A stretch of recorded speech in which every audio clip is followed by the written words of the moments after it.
Hey there, everyone, and welcome to another video. I'm Cassandra from CassandraTyndall.com. And yes, it's been a while since I have come here on YouTube to give you some astrological insight, but it's a new month and hopefully I can start afresh and be a little bit more consistent for you here. But if you do want more astrology of this nature, the Golden Circle is the place to find me the most, or you can also sign up to my newsletter, which you can pick up there at my website. Alrighty, so what I love about June is that it's a real change of weather from what we've had in previous months. So we've had a lot of intense astrology in the sense of big transits, big ingresses, Jupiter, Neptune, Jupiter, Mars, eclipses, whereas June has a little bit more of getting back to regular programming feel about it. We've got Mercury will ingress into Gemini, Venus will spend most of the month in Taurus, Mars is in Aries. We have, of course, Saturn's continuation through Aquarius. So planets are doing, they're all at home. So there is this sense of things being in flow. And just to sort of top off the month towards the end there, the 28th, 29th, we have a new moon in Cancer. So the moon's own lunation. So it's kind of got a really nice feel to the month, and with no sort of major drama or planetary ingresses or aspects. That being said, though, there is a little bit of a hiccup before we start the month. But before I get into that, I'd also just like to take a moment to let you know that on the 23rd, the 22nd, if you're in the Northern Hemisphere, is a webinar I've got coming up. I've called this one Everything Under the Sun. And so this is going to be about planets either under the beams, combust, and cazimi, the sun. What this means, how do you spot it in a birth chart? What might that mean for personality dynamics and characteristics, as well as what that planet that is, within these configurations to the sun, how is that going to impact the house topics that planet rules? So I'm really looking forward to this material. It is a planetary feature that a lot of people do seem to feel a little bit stuck for interpretation on. So hopefully I'll be able to shed a lot of light, maybe not too much sunlight onto that. And of course, if you can't make the live webinar, you will get a link that you can download the webinar and watch it at a time and place that suits you best. So I'll pop a link in the show notes underneath in the description where you can get more information about that. So let's get back to the first week of June. So I really want to just hone in on this Mercury station, which is conjoined Algol, okay, and making an almost square to Saturn in Aquarius. So the Mercury Saturn square. Now, this is something that actually does not perfect. That is because Mercury will station direct and then continue forward in Taurus and then into Gemini, whereas Saturn is stationing retrograde and will go backwards through Aquarius. So you can see at the same time, we're talking around the 3rd and the 4th, depending on your time zone. We've got that S and the S there with Saturn. So that is for stationing. The difference is Mercury is stationing direct and Saturn is retrograde. So it's like they come close to making this aspect and then they pull away. So it's almost like a deal, an agreement, a conversation, a connection, something that looks poised to happen, doesn't happen. So there's this definitely maybe feeling to it. Definitely Maybe was the name of an album I loved back in the day when I was a teenager from an Aussie band. But anyway, and this definitely maybe situation could be something that is a big relief. This could be the dodging of the bullet, or it could be something that you really wanted to have crystallized or solidify that doesn't come to pass.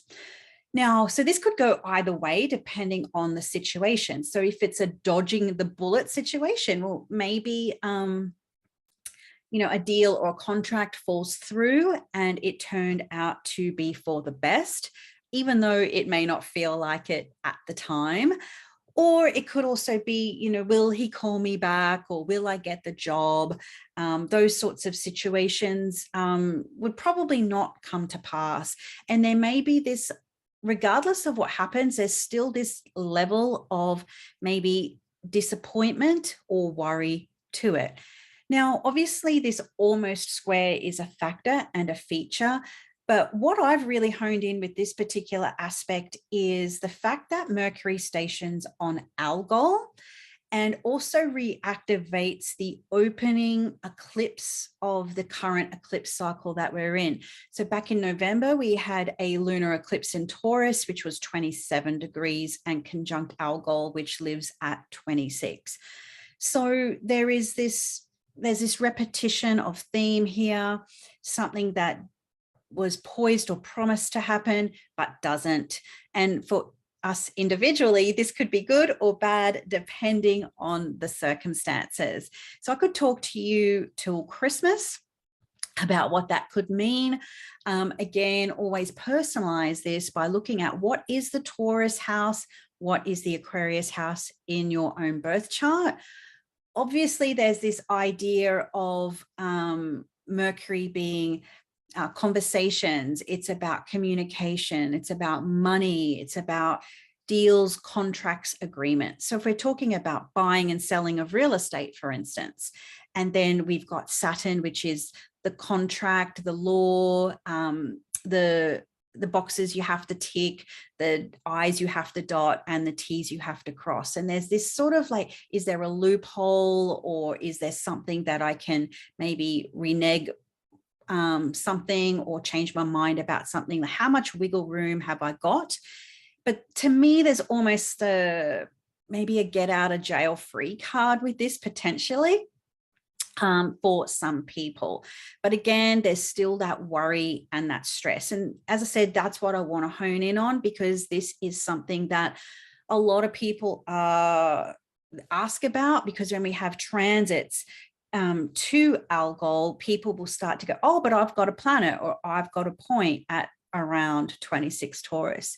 When it comes to working with Algol personally with clients, is I look at a very strict orb 22 to 28 because there's other fixed stars, and we don't want to, otherwise we're going to be entering into different territory with that.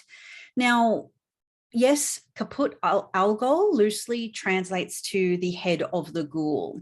So it is the, hands down, most notorious fixed star. It is the most malefic fixed star that we have in the sky. It is linked to the idea of decapitation, losing one's head.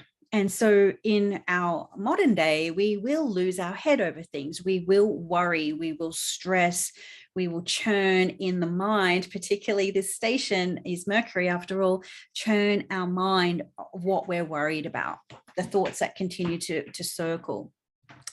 And so we do have metaphorical decapitation in our modern life. We worry about things. And what things do we worry about the most? Okay, at the top of my head, money. People worry about money. They worry about relationships, whether they're in one or they're not in one, okay? Or whether they have money or don't have money. And so one thing to really keep in mind with Algol, it's just a head. There's no body in any of the literature or the constellations, in any culture, in any mythology. So it is, when we lose our head, we lose that capacity to be rational, to be to think before speaking or think before acting. And keep in the background here, we have Mercury stationing on Algol, and it just bypasses a certain restriction or obligation or responsibility with Saturn there. So we have this loss of a rational layer. Like Algol is very primal, tribal, violent, like almost like rage filled. Like if you've ever experienced it yourself, or or seen it or received it from somebody else, this idea of white rage, like this irrational, volcanic, primordial, it just comes from another place. And because it's so irrational, it's like trying to reason with a drunk person. You just cannot do that. Okay, so there's this idea here that there's something almost uncivilized about this star. And so, yes, it's very malefic in a mundane situation, but when you're looking at your own birth chart, when we have our positive placements and we have our negative placements, we have a course of a lifetime that will show up different facets of these placements. And I'll often describe the birth chart as a diamond that we, through transits and timing tools, different facets of that diamond gets, the light gets reflected out.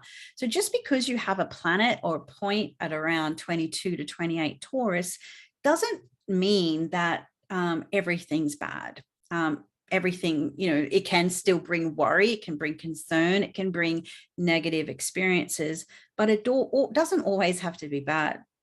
So from just a few tips with working with Algol, as Mercury stations on the star and almost squares to Saturn, it's where can you unleash within yourself a healthy outlet for your own inner rage, your inner violence, your inner monster, or your inner part of yourself that is uncivilized or tribal in some way. So I have planets in Taurus, yes, but they don't fit in with this range with Algol. They're a little bit earlier in the sign. But for me personally, the gym is my place where I go into this other person. Okay. So I unleash my inner monster there. I listen to, metal, I lift metal. I just become this, I'm not an astrologer there. Let's say that.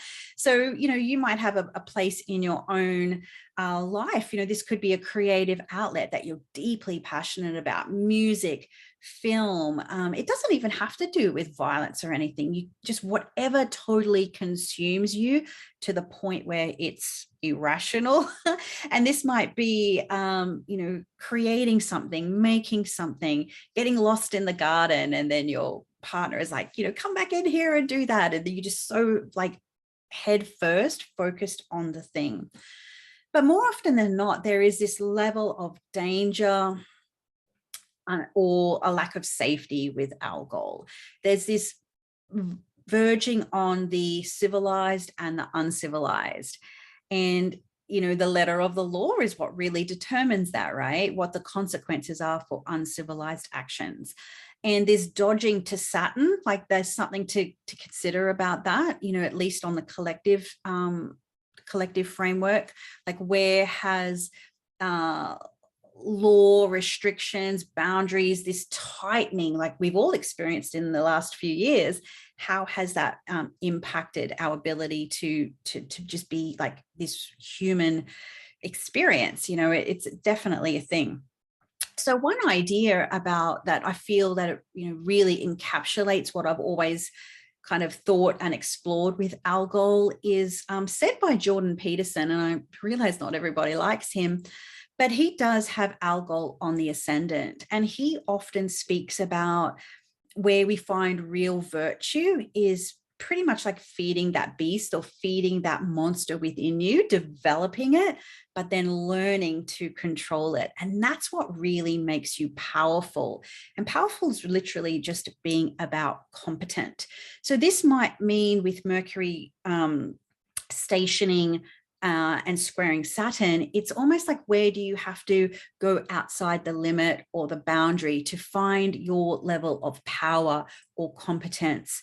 Or what do you have to develop that will be deeply nourishing and deeply satisfying for you as pure stress relief? So for example, for me, like the gym is stress relief. And when I can do that, I'm a much happier person. So for some people, it might be martial arts, it might be music, it might be painting, gardening, like a list goes on and on and on. So this week in June, the invitation is what maybe responsibility or obligation can you maybe just slightly deviate from so you can find that space to unleash something that can be very stress relieving, help ease anxiety of the mind, stress or worry, You know, are you head in the book so much when you really just need to go out and run? Or maybe you are overthinking something and you just need to get outside of your head into the body, Taurus, and unleash, you know, something that feels very passionate, primal, and deeply satisfying for you. So, you know, we can use these more malefic influences in astrology and turn them into positives, while at the same time not denying the fact that yes, they are notorious. So there's also, you know, if you go into this creative space, for instance, you also do have to pull back sometimes and get back to reality as well. All right, so that's a few ideas about how to navigate the week. I'd love to hear your comments and feedback. Do you have you dodged a bullet this week, or is there something happening in your life that you've been able to, you know, put your energy into that's been very stress relieving, or helped you just unleash maybe some anger that's been simmering under the surface? I'd love to know in your comments below, and I look forward to catching you in my next video, hopefully sooner than the last one. All right, bye for now and have a great June.